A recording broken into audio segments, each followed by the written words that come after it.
দশম শ্রেণীর শিক্ষার্থীদের জন্য আজকের উপস্থাপন ইতিহাসের সামগ্রিক সাজেশন, যেখানে তোমরা মান 2, 4 এবং 8 নম্বরের যথাযথ এবং সংক্ষিপ্ত সাজেশান পাবে।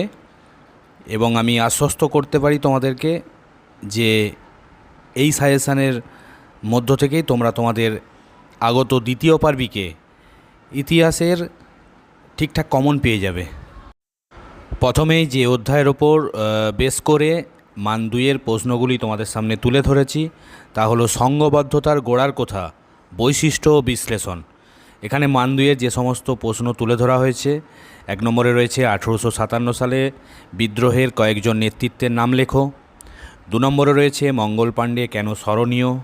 3 নম্বরে রয়েছে দ্বিতীয় বাহাদুর শাহ কে ছিলেন এবং তিনি কোথায় নির্বাসিত হন। 4 নম্বরে রয়েছে রানী লক্ষ্মীবাই, নানা সাহেব, তাঁতিয়া তোপি। আলাদা আলাদা করে দেখবে এনাদের পরিচয় বা এনারা কে ছিলেন বা স্মরণীয় কেন। 5-এ রয়েছে কে কেন 1857 সালের বিদ্রোহকে ভারতের প্রথম স্বাধীনতা সংগ্রাম বলে অভিহিত করেছেন। 6 নম্বরে রয়েছে 1857 সালের বিদ্রোহের 2টি ফলাফল। 7 নম্বরে রয়েছে মহারানীর ঘোষণাপত্র কী। 8-এ রয়েছে মহারানীর ঘোষণাপত্রের মূল উদ্দেশ্য কী ছিল। 9 নম্বরে রয়েছে ভারতের শেষ গভর্নর জেনারেল ও প্রথম ভাইসরয় কে ছিলেন। 10 নম্বরে রয়েছে মহারানীর ঘোষণাপত্রকে প্রতিশ্রুতি ভঙ্গের অধ্যায় কেন বলা হয়। 11 নম্বরে রয়েছে সভা সমিতির যুগ বলতে কী বোঝায়। প্রতিটি প্রশ্নই কিন্তু বাছাই করা। এই ধরনের প্রশ্নগুলো কিন্তু তোমরা যদি ভালো করে প্রিপারেশান নিতে থাকো তাহলে আমি তোমাদেরকে গ্যারান্টি দিতে পারি যে তোমরা দ্বিতীয় পার্বিকে তো কমন পাচ্ছই, পাশাপাশি 2025 সালে যে মাধ্যমিক পরীক্ষা তোমরা দিতে চলেছো সেখানেও তোমরা এই প্রশ্নগুলো কমন পেয়ে যাবে। আচ্ছা, তারপরে রয়েছে 12 নম্বরে বঙ্গভাষা প্রকাশিকা সভা, জমিদার সভা, ইন্ডিয়ান লীগ, ভারত সভা। এই যে প্রতিষ্ঠানগুলো আছে রাজনৈতিক প্রতিষ্ঠান, এগুলো একটু ছকের আকারে তোমরা লিখে নিবে খাতায়। কি লিখবে না, কারা কবে গড়ে তোলেন এবং উদ্দেশ্য কী ছিল। তারপরে 13 নম্বরে রয়েছে নাট্যাভিনয় নিয়ন্ত্রণ আইন, এর সঙ্গেই রেখেছি দেশীয় ভাষায় সংবাদপত্র আইন বা ভার্নাকুলার প্রেস অ্যাক্ট। তারপরে আছে অস্ত্র আইন, এই আইনগুলোও খুব ভালো করে তোমরা দেখবে কাদের আমলে এই আইন চালু হচ্ছে এবং এই আইনের বক্তব্য কী, এটাও ভালো করে দেখে নেবে। 14 নম্বরে রয়েছে ইলবার্ট বিল কী কারণে এই বিল প্রত্যাহার হয়েছিল। 15 নম্বরে রয়েছে কারা কবে কী উদ্দেশ্যে হিন্দু মেলা প্রতিষ্ঠা করেন। 16 নম্বরে রয়েছে জাতীয়তাবাদ, এর সঙ্গে জাতীয়তাবোধ, দুটোই আলাদা আলাদা বিষয়, দুটোই ভালো করে দেখবে জাতীয়তাবাদ কাকে বলে বা জাতীয়তাবোধ বলতে কী বোঝো। 17 নম্বর রয়েছে আনন্দমঠ উপন্যাস কিভাবে জাতীয়তাবাদী ভাবধারাকে উদ্দীপ্ত করেছিল। 18 নম্বরে রয়েছে আনন্দমঠ উপন্যাসটি কবে প্রকাশিত হয়, কোন কোন ঘটনার পরিপ্রেক্ষিতে রচিত হয়। 19 নম্বরে রয়েছে আনন্দমঠ উপন্যাসে সন্তান দলের লক্ষ্য কী ছিল। 20 নম্বরে রয়েছে বর্তমান ভারত গ্রন্থটির রচয়িতার নাম কি। খুব সহজ প্রশ্ন, প্রতিটা প্রশ্নই একদম সহজ এবং কমন। এর সঙ্গে আছে এটি কবে প্রকাশিত হয়। 21 নম্বরে আছে স্বামীজির স্বদেশ মন্ত্রের কী পরিচয় পাওয়া যায়। তারপরে আছে গোড়া উপন্যাসের রচয়িতাকে, এর সঙ্গে আছে এটি কবে প্রকাশিত হয়। 23 নম্বরে রয়েছে ভারত মাতা চিত্রটি কার সৃষ্টি, তার আরও কয়েকটি চিত্রের নাম লেখো। 24 নম্বরে রয়েছে ভারত মাতা চিত্রটির তাৎপর্য। আর 25 নম্বরে রয়েছে গগনেন্দ্রনাথ ঠাকুর কিভাবে তার ব্যঙ্গচিত্র মধ্য দিয়ে ঔপনিবেশিক সমাজের সমালোচনা করেছেন। একদম 1 থেকে 25 পর্যন্ত যে সমস্ত প্রশ্ন তোমাদের সামনে তুলে ধরেছি প্রতিটি প্রশ্নই গুরুত্ব সহকারে প্রস্তুতি নিতে থাকবে। দ্বিতীয় পার্বিকে তো কাজে লাগবেই, তার পাশাপাশি তোমরা যদি এগুলো ভালোভাবে প্রিপারেশান নিয়ে থাকো 2025 সালে যে তোমরা মাধ্যমিক দিতে চলেছ সেখানে তোমরা অনেকটাই প্রস্তুত হয়ে থাকবে। এই অধ্যায় থেকে মান 4-এর যে সমস্ত প্রশ্নগুলি তুলে ধরা হয়েছে দেখে নাও তোমরা একটু।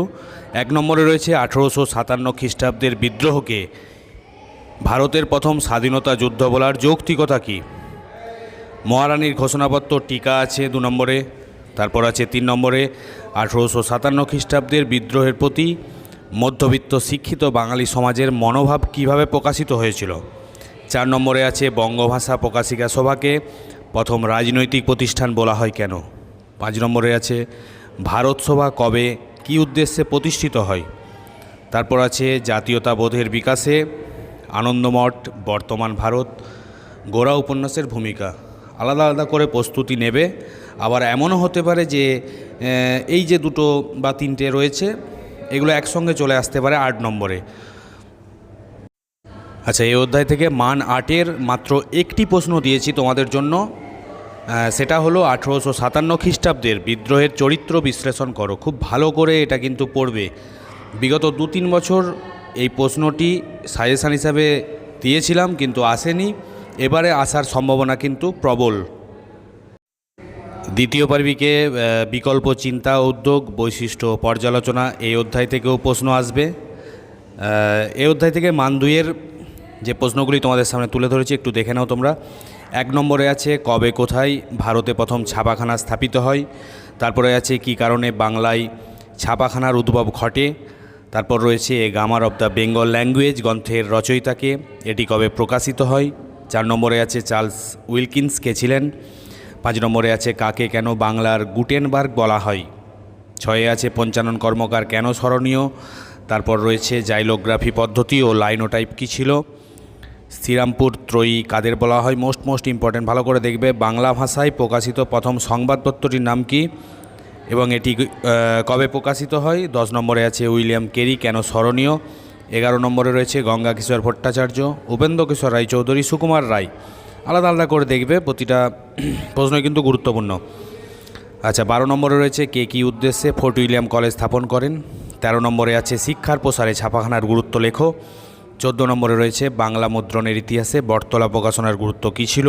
15 নম্বরে রয়েছে কে কী উদ্দেশ্যে ক্যালকাটা স্কুল বুক সোসাইটি স্থাপন করেন। তারপর রয়েছে কে কবে বাঙ্গাল গেজেটি প্রেস স্থাপন করেন। 17 নম্বরে রয়েছে কবে কারা সংস্কৃত যন্ত্র প্রতিষ্ঠা করেন। 18 নম্বরে রয়েছে কে কবে ইউ রায় অ্যান্ড সন্স প্রতিষ্ঠা করেন। 19 নম্বরে রয়েছে কবে কার সম্পাদনায় সন্দেশ পত্রিকাটি প্রকাশিত হয়। আর 20 নম্বরে আছে কী উদ্দেশ্যে সার্ভে অফ ইন্ডিয়া প্রতিষ্ঠিত হয়। এই প্রশ্নগুলি ভালো করে দেখবে। এই প্রসঙ্গে একটু বলে রাখি, যদি কোনো প্রশ্নের উত্তর তোমরা না খুঁজে পাও তাহলে অবশ্যই আমাকে কমেন্ট বক্সে কমেন্ট করে জানাবে যে এই প্রশ্নের উত্তর স্যার পাচ্ছি না। আমি অবশ্যই কিন্তু তোমাদেরকে উত্তর সরবরাহ করে দেবো। আরও কিছু প্রশ্ন রয়েছে, দেখতে হবে। শুধুমাত্র দ্বিতীয় পার্বিকের জন্য নয়, একদম 2025 সালের মাধ্যমিকের জন্য এই প্রশ্নগুলো কিন্তু তোমাদেরকে দেখতে হবে। একদম সেই খুব সংক্ষিপ্তভাবে সাজেশান দিলাম, আসলো না, সেই ধরনের সাজেশানে আমি বিশ্বাসী নই। সেই জন্য আরও কিছু প্রশ্ন আমি এখানে সংযোজন করেছি, একটু ভালো করে দেখে নেবে। আচ্ছা, 21-এ আছে কে কী উদ্দেশ্যে বোটানিক্যাল গার্ডেন প্রতিষ্ঠা করেন। 22 নম্বরে আছে রাধানাথ সিকদার কেন স্মরণীয়। 23 নম্বরে আছে কাকে কেন প্রথম ভারতীয় ইঞ্জিনিয়ার বলা হয়। 24 নম্বরে রয়েছে কে কবে আইএসিএস প্রতিষ্ঠা করেন। আইএসিএস মানে বুঝতেই পারছো, Indian association for the cultivation of science. 25 নম্বরে আছে 19 শতকে বিজ্ঞান শিক্ষার বিকাশে আইএসিএসের ভূমিকা। 26 নম্বরে রয়েছে কবে কার উদ্যোগে কলকাতা বিজ্ঞান কলেজ প্রতিষ্ঠিত হয়।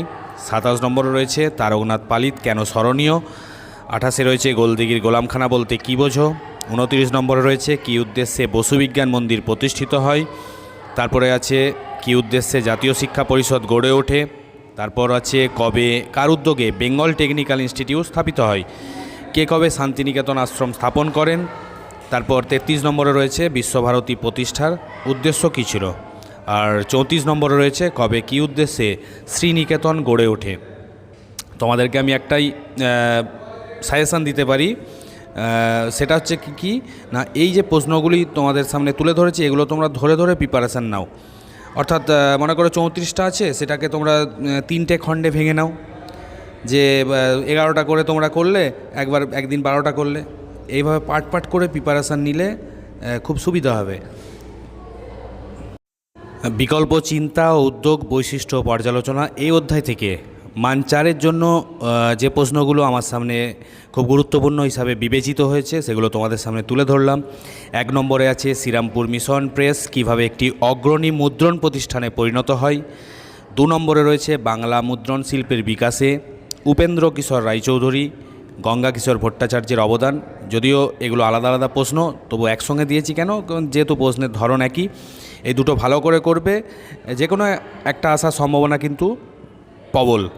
3 নম্বরে আছে ছাপা বইয়ের সাথে শিক্ষা বিস্তারের সম্পর্ক, মোস্ট ইম্পর্টেন্ট। 4 নম্বরে আছে আধুনিক বিজ্ঞান চর্চায় আইএসিএস, বসু বিজ্ঞান মন্দির, কলকাতা বিজ্ঞান কলেজের ভূমিকা। প্রত্যেকটাই আলাদা করে প্রিপারেশান তোমরা নেবে, যেহেতু সমগোত্রীয় প্রশ্ন অর্থাৎ বিজ্ঞান চর্চার বিকাশে এদের ভূমিকা আছে, সেই জন্য একসঙ্গে রেখেছি এই প্রশ্নগুলো। তারপরে আছে বাংলায় কারিগরি শিক্ষার বিকাশে বিটিআই অর্থাৎ বেঙ্গল টেকনিক্যাল ইনস্টিটিউটের ভূমিকা, খুব ভালো করে দেখবে। আচ্ছা, মান আটেও মাত্র 2টি প্রশ্ন তোমাদের সামনে তুলে ধরেছি। এক হচ্ছে জাতীয় শিক্ষা পরিষদ টিকা, অর্থাৎ জাতীয় শিক্ষা পরিষদের সামগ্রিক ব্যাপারটা তোমরা কিন্তু দেখবে। আর 2 নম্বরে আছে, এটা তো মোস্ট ইম্পর্টেন্ট আর বলার অপেক্ষা রাখে না, মানুষ, প্রকৃতি ও শিক্ষার সমন্বয় বিষয়ে রবীন্দ্রনাথ ঠাকুরের চিন্তার সংক্ষিপ্ত পরিচয় দাও। খুব ভালো করে দেখবে, বিশেষ করে 2 নম্বরেরটা কিন্তু তোমরা খুব ভালো করে দেখবে, এটা আসার সম্ভাবনা চান্স কিন্তু খুব বেশি। আচ্ছা, আরেকটি অধ্যায় অর্থাৎ শেষ অধ্যায় দ্বিতীয় ইউনিট টেস্টে, এই অধ্যায়টাও তোমাদেরকে পড়তে হবে। তোমরা জানো প্রত্যেকেই, এই অধ্যায় থেকে 2 নম্বরের যে সমস্ত প্রশ্নগুলি খুব গুরুত্বপূর্ণ হিসাবে আমার কাছে মনে হয়েছে তোমাদের সামনে আমি তুলে ধরলাম। এক হচ্ছে সত্যাগ্রহ কী, 2 নম্বরে চম্পারণ সত্যাগ্রহ কী, 3 কাঠিয়া প্রথা কী, 1920 খ্রিস্টাব্দে কলকাতা কংগ্রেস অধিবেশন কেন গুরুত্বপূর্ণ, চৌরি চৌরা ঘটনার 2টি গুরুত্ব।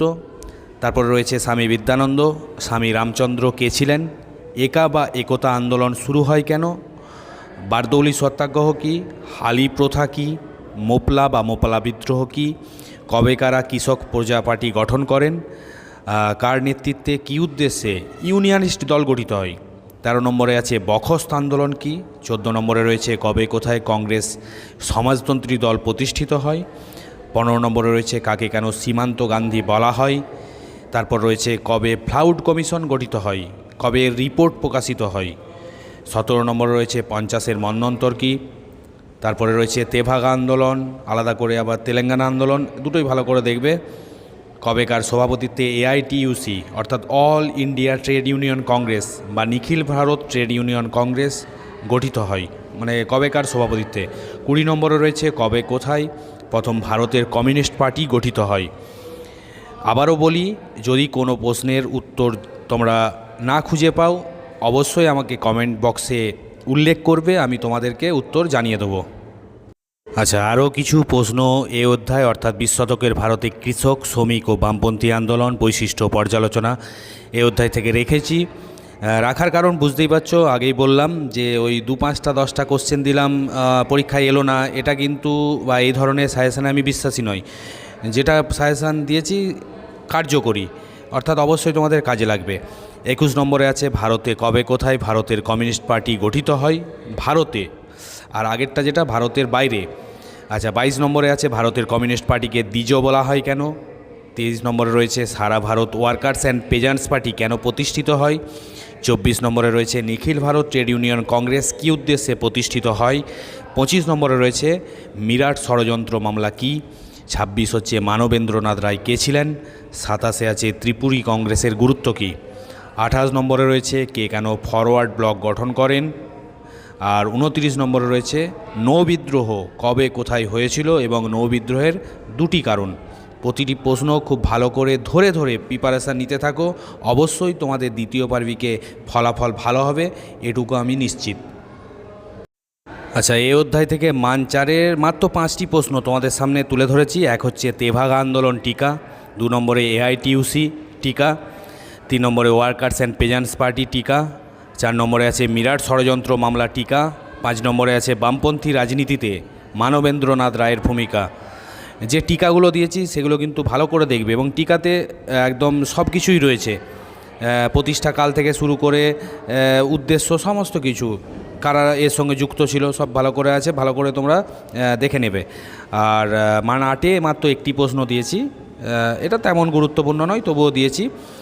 20 শতকে ভারতে বামপন্থী রাজনীতির প্রধান বৈশিষ্ট্যগুলি সংক্ষেপে লেখো বা আলোচনা করো, এর প্রধান ত্রুটিগুলি কী ছিল। তাহলে তোমরা দেখতেই পেলে মান 4 বা 8-এতে তেমন প্রশ্ন যে তোমাদেরকে পড়তে হচ্ছে এমন নয়, কিন্তু মানে এইগুলো তোমরা ভালো করে দেখবে। তবে এর সঙ্গে বলে রাখি, তোমাদের যে সামগ্রিক প্রিপারেশান সেই সামগ্রিক প্রিপারেশান তোমরা নেবে, তার সঙ্গে এই প্রশ্নগুলোর উপর বিশেষভাবে তোমরা গুরুত্ব আরোপ করবে। এই ছিল আজকের উপস্থাপনা তোমাদের জন্য, তোমাদের দ্বিতীয় ইউনিট টেস্টে ইতিহাসে তোমরা ভালো ফলাফল করতে পারবে, এটুকু আমি নিশ্চিত, যদি এই ধরনের সাজেশানগুলো তোমরা ভালো করে ফলো করো।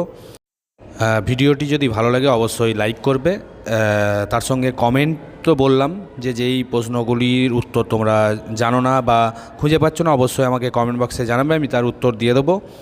আর বন্ধুদেরকে শেয়ার করে দেবে।